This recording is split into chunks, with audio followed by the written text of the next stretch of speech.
Hi, welcome to Mastercutlery Demo Room. For a lot of first-timers, there are a lot of questions on how to open and close a folding knife. Today we're going to show you how to open a folding knife equipped with a frame lock.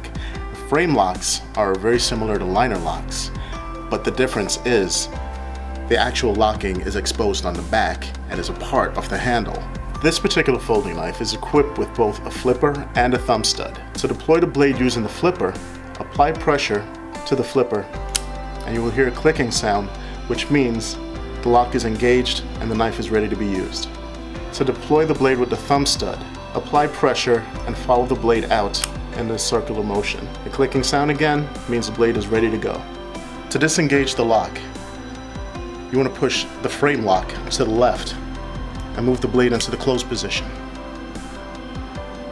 With practice, you should be able to operate the knife with one hand, but as usual, safe operation comes first. That's it for now. We'll be back in the Mastercutlery Demo Room with more helpful tips real soon.